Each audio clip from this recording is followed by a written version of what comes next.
মুআজ রে বিআশরি কালিমাতিন লা তুশরিকি বিল্লাহ। হে মুআজ তুমি শুনে নাও, আমি নবী তোমাকে 10টা ব্যাপারে ওসিয়ত করেছি, তুমি শুনে নাও। প্রথম নাম্বার, আমার উম্মতকে বলে দিও লা তুশরিকি বিল্লাহি শাইআ, এরা যেন শিরকের মতো গুনাহ না করে। মুআজ হে মুআজ শুনে নাও, এদেরকে যদি কেটে কুটি করে দেওয়া হয়, এদেরকে যদি কেটে টুকরো টুকরো করে দেওয়া হয়, আর তাদেরকে যদি আগুনে চালিয়ে পুড়িয়ে ছারখার করে দেওয়া হয়, তবুও যেন তারা শিরকের মতো গুনাহ না করে, নচেত জান্নাতে যাবে না, পাবি না, পাবি না। কি করলি তুই ভাবে সে, মায়া জালে গেলি ফেসে, আজরাইলে সে ধরবে কোসে, কে বাঁচাবে তোর প্রাণ?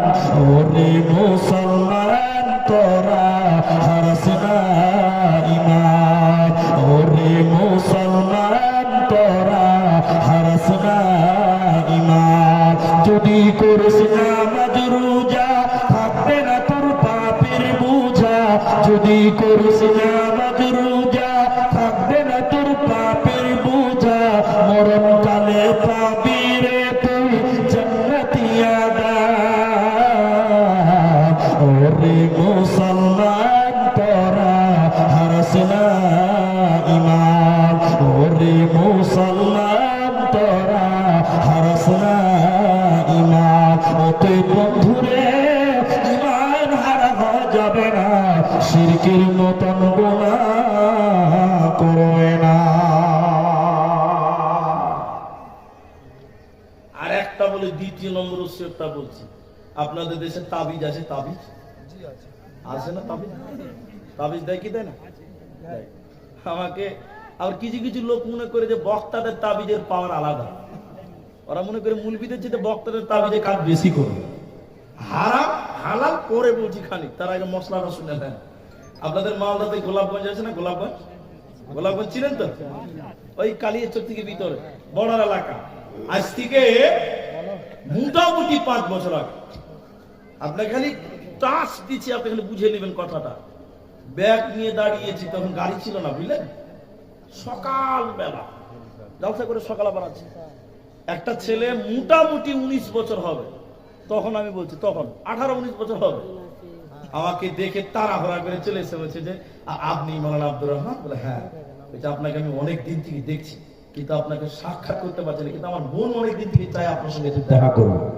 ও যখন খুব তেল দিছে, তখন বুঝতে পারছি এর মতলব খারাপ। যত তেল দিবে তত মতলব খারাপ। মনে হবে কি হবে না? তাহলে আমি বলছি কি বলছো তাই বলো। বলছে আগে বসেন, দুটা গল্প আছে আপনার সঙ্গে। বলে বলো কি খবর আছে? তখন বলছি যে বলি স্যার, আপনি তাবিজ দিতে পারেন? আমাকে বলছে আচ্ছা, এখন আপনারা কি মনে করেন আমি জানি না, এটা সাধারণ ছেলে যদি আমাকে জিজ্ঞাসা করে আপনি তাবিজ দিতে পারেন, ওকে যদি এক কথা দিয়ে বলে দিই তাবিজ দিতে জানি না, তাহলে গোটা এলাকাতে দুর্নাম করবে। সালা আব্দুর রহমান কিচ্ছু জানে না।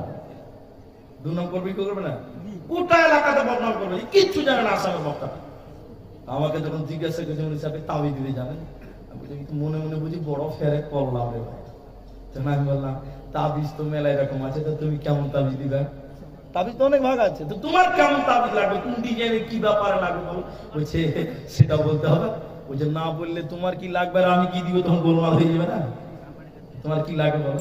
তখন লজ্জা করতে করতে বলছেন যে মালানা আমার খালাতো বোনের নাম সখিনা, দেখতে খুব সুন্দর, আমাকে পাত্তা দেয় না, যে এমন একটা তাবিজ দিন যেন আমার প্রেমে পাগলা হয়ে যায়। এরকম কিছু পাগলা আছে না? নাই বলেন? হ্যাঁ না বলো। খালি ইমামের পেছনে খুজুর খুজুর করছে, মেয়েটা যেন পেয়ে যায়, তাবিজটা একটু করে দেয়। যে আছে না? হ্যাঁ না বলেন?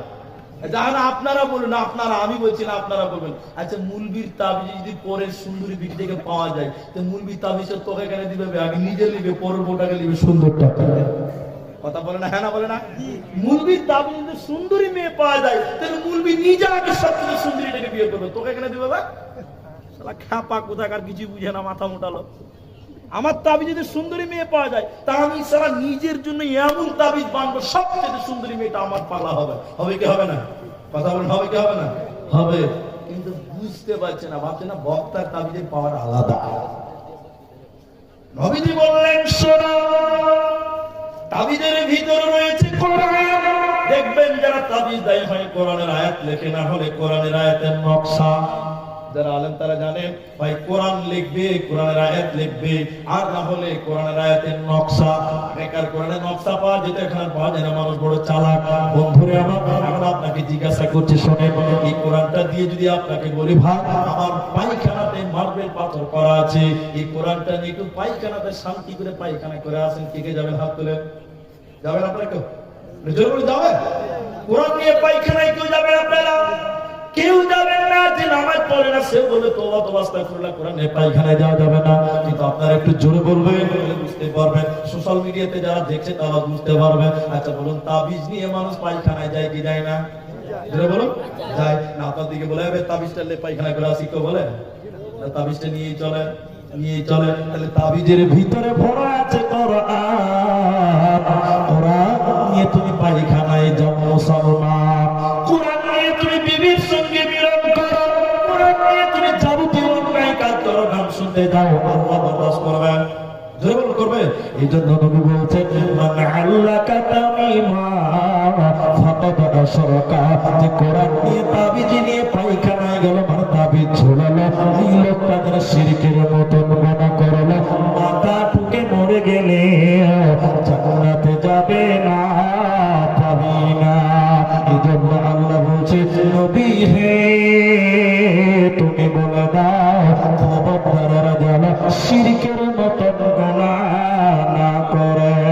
দ্বিতীয় নম্বর, যদি জান্নাত দিতে চাও একটা নিষেধ করলাম, একটা আদেশ করেছি। দ্বিতীয় নম্বর কোরআন বলছে সূরা আনআম, সূরা আনআমের 151 নম্বর আয়াতটা খুলবে।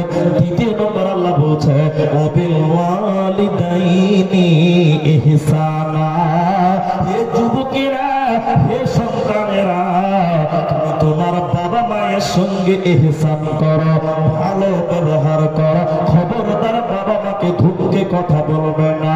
আল্লাহ ওমর ফারুক রাদিয়াল্লাহু আনহুর জামানায় একটা লোক ঈমান থেকে নিয়ত করলো হজ করতে যাব, আল্লাহর ঘর জিয়ারতে যাব। ছেলেটার বাবা ছিল না, ওই ছেলেটার বুড়ি মা চোখে দেখতে পেত না। ছেলেটা হজের যাবতীয় প্রিপারেশন নেওয়ার পর বুড়ি মায়ের কাছে গিয়ে বলছে আম্মু জান আমি মক্কা সফরে চললাম, আমি জিয়ারতে চললাম, আমি হজে চললাম, আম্মু জান আপনি আমার জন্য দোয়া করে দেন। বুড়ি মেয়েটা বলল বেটা আমার জীবনে বড় শখ ছিল বেটা, আমি আল্লাহর ঘর জিয়ারতে যাব, হজ করতে যেতাম বাবা, আমাকে পারলে সঙ্গে করে নিয়ে যায়, একা যাস না। মায়ের আদেশ ফেলতে পারল না।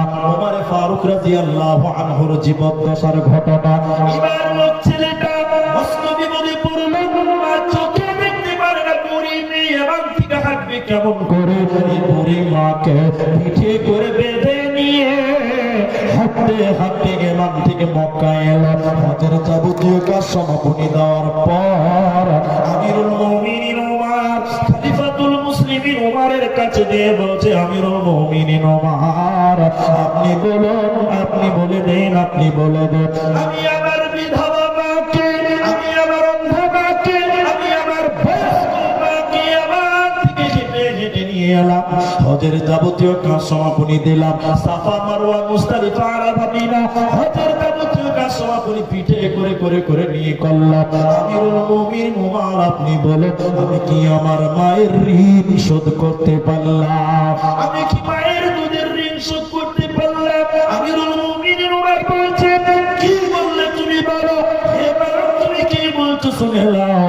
শরীরের চামড়া কেটে যদি মায়ের জুতা বানিয়ে দাও তবু মায়ের ঋণ শোধ হবে না। শরীরের মাংস কেটে যদি মায়ের খাবার বানিয়ে দাও তবু তোমার মায়ের ঋণ শোধ হবে না। এজন্য ইমাম বুখারী আল আদাবুল মুফরাদে লিখছে ওমা জান্নাতুকা মানারুকা, মা বাপ তোমার জান্নাত, মা বাপ তোমার জাহান্নাম। ওতে মা বাবাকে ধুকে কথা বলবে না, কওলান কারীমা নরম নরম সত্য কথা বলো যদি তোমরা জান্নাত যেতে চাও।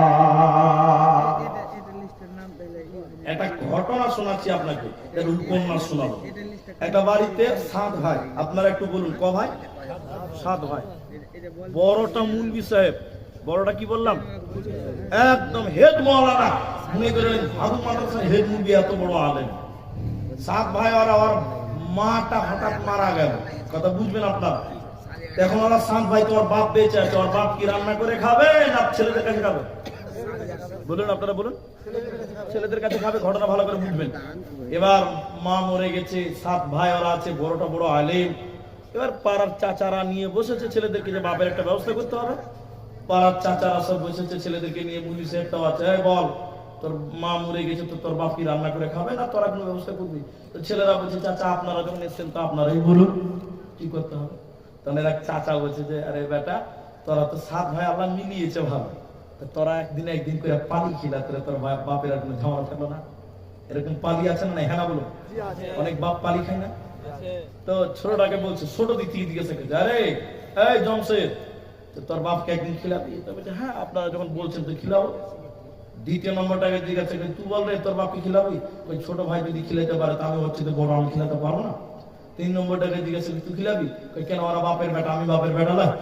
সবাই বলছে খিলাবো। এবার 7 নম্বর হেড মুলবি ওকে বলছে, এই তুই বল, তুই খিলাবি একদিন? চাচা আমি আমার বাপকে একদিন পানি খিলাতে পারবো না। মিজাজটাও খারাপ হবে কেন? চাচা বুড়া মানুষ, সারা ধর্ম করতে বলছে, তুই মুলবি মানুষ, তোর হুঁশ আছে কথা বল। তো সবাই খিলাবে, তুই মুলবি মানুষ, তুই খিলাবি না? মানে মুলবি বলে চাচার ব্রেন আর কাজ করছে না, সারা কি বলছে রে? 6 ভাই খিলাবে, আর একলাই খিলাবে না বলছে। আচ্ছা, আপনাদের মনেও প্রশ্ন জাগবে, জাগবে না? একটা হেড মুরগি মানুষ বলছি খিলাবো না, বাকি সবাইকে খিলাবো, মনটা খারাপ হবে কি হবে না? তুই কেন খিলাবি না বাবা? এই তুই কেন খিলাবি না? এবার চাচাকে বলছে, ভাতিজা মুলবি, ভালো করে শুনেন, হাদিস বলতে লাগলো, ভাতিজা আবার মুলবি, চাচা আপনারা যে সিদ্ধান্ত করছেন সেটা আমার পছন্দ হলো না, শরীয়ত এটাকে গ্রহণ করে নাই। নবীজি বলছে, আনতা ওয়া মালুকা লিআবিকা, তুমিও তোমার বাপের, তোমার মালগুলো তোমার বাপের। চাচা যতদিন আমার বাপ বেঁচে আছে আমরাই তো আমার বাপের, তাহলে আমাদের মালগুলো কার? বলুন বলুন, কথা বলে না। নবী বলছেন, তোমরা তোমার বাপের, তাহলে বাপ বেঁচে আছে, আমরা যদি বাপের হয় আমাদের মালগুলো কার? বাপের হলো। নবীজিকে বলতে এবার ছেলেটা বলছে, মুলি সাহেব বলছে, বাবা চাচা আমরা আমার বাপের, আমাদের মালগুলো আমার বাপের। বাপের মাল বাপ কেন পালি খাবে? আমার বাপ কি ফকির নাকি জাগির খাবে? ও চাচা, আমার বাপ কি ফকির নাকি পালি খাবে? আমার বাপ বিরাট বড় লোক, 7টা বেটা আছে, ও আমার জমিদার বাপ কেন পানি কেন খাওয়া? চাচা আপনাদের এই সিস্টেম মানতে পারলাম না। আমার বাপ যখন যার বাড়িতে যে বলবে ভাত খুল, এখন ভাত দিতে হবে, উঠা পাবে কি করে দিবে সেটা তার ব্যাপার, কিন্তু আমার বাপ ফকির নয়, পানি কেন খাবে বলো? বাপ ফকির। নবীজি বলছেন, তাও আমার লুকালিয়াবিকা, তুমি তোমার বাপের, তোমার সন্তান তোমার বাপের, অতএব তোমার বডিটাই তোমার বাপের, অতএব সে বাপের সঙ্গে ধুকে কথা বলবে না, বলবে না, বলবে না। সবাই অ্যাটেনশন হন, একবার দেখেন। এটা উপন্যাস বলছি আপনাদেরকে, উপন্যাস বলছি, বলুন একটা উপন্যাস বলছি আপনাদেরকে, শুনেন শুনেন। এখান থেকে রতুয়া কত কিলোমিটার হবে? 4 ধরেন।